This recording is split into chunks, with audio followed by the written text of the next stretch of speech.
Euclid विभाजन algorithm start कर दिए है ना, चल रहा है। यूक्लिड विभाजन एल्गोरिथम, यही हम लोग को पढ़ना है। ये यूक्लिड विभाजन एल्गोरिथम का इस्तेमाल दो संख्याओं के एचसीएफ निकालने के लिए किया जाता है।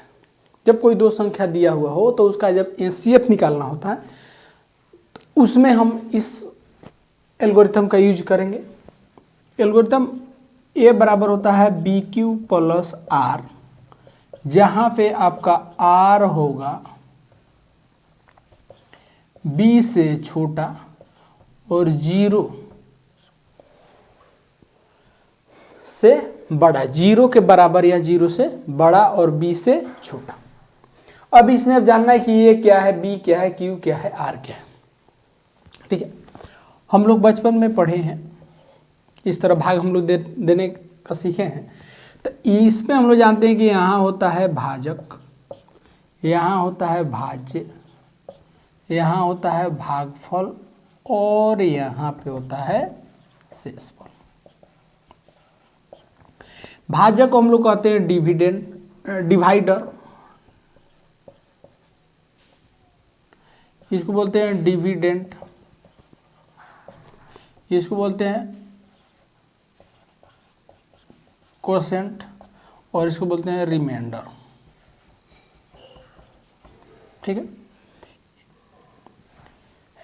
तो फिर इसमें क्या संबंध है? ये जो चीज लिखा हुआ है ना, ये सेम टू ये यही है, सेम टू सेम वही है।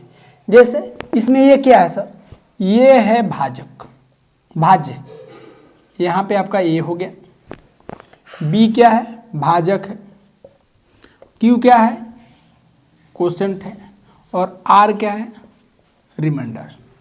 समझ गए? हम लोग पढ़े थे क्या कि भाज्य बराबर भाजक गुना भागफल प्लस शेषफल। हम लोग ये जानते हैं कि भाज्य बराबर होता है भागफल, भाजक गुना भागफल प्लस शेषफल। यही है यूक्लिड विभाजन प्रमेयिका भी। ठीक है, इसमें एक दिया हुआ है यहाँ पे शर्त, ये कह रहा है कि जो आपका भाजक होगा, ये भी क्या है, भाजक, ये भाजक होगा हमेशा रिमाइंडर से बड़ा होगा, इसी रिमाइंडर से हमेशा बड़ा हो।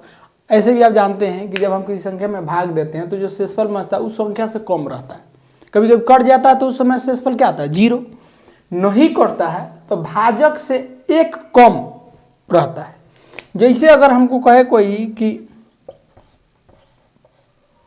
5 से 9 में भाग दीजिए, तो हम जब इसको भाग देने चलेंगे तब 5 का 5 ऐसे कटा लेंगे, घटाएंगे तो ये कितना बचेगा, 4। अब बात बताइए, ये है आपका भाजक और ये है मेरा शेषफल।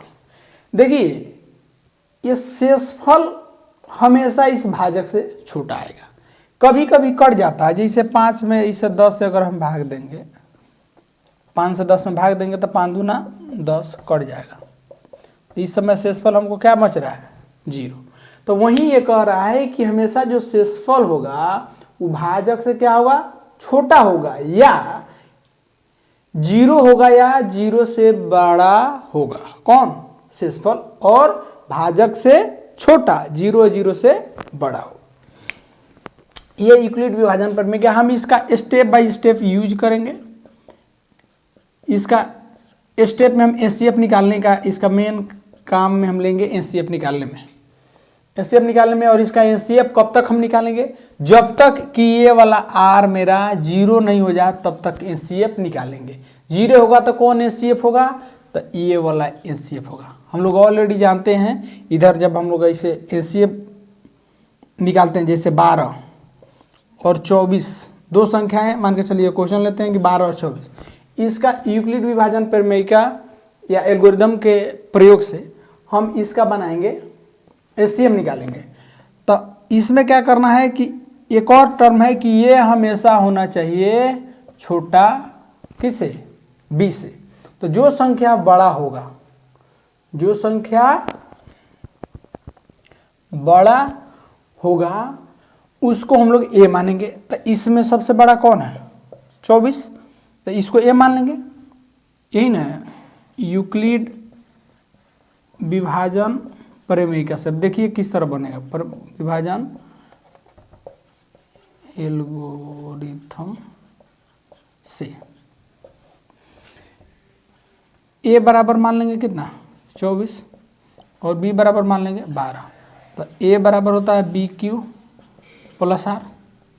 अब स्टेप पहला क्या करना है, स्टेप फर्स्ट क्या करना है, जो बड़ा है उसको लिख लीजिए 24, बी का मान कितना माने हम 12। ये तो आसान है, चलिए ठीक है कोई बात नहीं, ये तो आसान हो गया। 24 नहीं, इसके जगह पर हम लोग लेते हैं 32। क्या लेते हैं, 32 लेते हैं, तब मजा आएगा। इसको 32 ले लिया, बी का वैल्यू है 12। अब हम लोग क्या करेंगे, साइड में क्या करेंगे, साइड में करेंगे हम लोग 32। इसी तरह हम लोग महत्तम सीखे हैं, 12 दूना 24, कितना बचा 8। जो बच जाता था तो इसमें 12 लिखा था है ना, भाजक गुना भागफल प्लस शेषफल। इसी तरह ही भाजक गुना भागफल प्लस शेषफल कितना बचा 8। स्टेप पहला काम हो गया। अब स्टेप 2, अब स्टेप 2 में ये बनता है हमारा भाजक और ये बनता है भाज्य। तो इसी तरह अब यहाँ पे हम लोग इसको यहाँ रख देंगे, ए बना देंगे और इसको बी बनाएंगे, और फिर इसको देंगे 8 का 8 हो गया 4। तो 8 गुना 1 प्लस शेषफल कितना बचा 4। फिर अब स्टेप 3, स्टेप 3 में फिर आपको बोले कि ये मेरा भाजक बनेगा और ये 8 जो यहाँ पे बचा हुआ था वो यहाँ आकर के भाज्य बन जाएगा। अब इसमें भाग दीजिए, 4 दूना 8 कट गया, यहाँ पे कितना बचा 0। हमको शेषफल 0 लाना था। तो यहाँ हम फिर करेंगे 8 का, यहाँ 4 गुना 2, शेषफल क्या बच रहा है 0। जब मेरा शेषफल 0 आ जाए तो मेरा एचसीएफ कितना हो जाएगा 4। यही ना हम लोग सीखे थे कि ये बाएं वाला हम लोग का क्या होता था एचसीएफ। महत्तम हम लोग शुरू में इसी तरह का सीखे हैं। तो यहाँ एचसीएफ कितना आ जाएगा 4। इसी का प्रयोग करके, यही है इसी तरह का प्रयोग करके हमको बनाना है यूक्लिड विभाजन एल्गोरिदम से। तो चलिए इसका 1.1 का कुछ सवाल है, उस सवाल को हम लोग बनाते हैं। इसको रोकिएगा।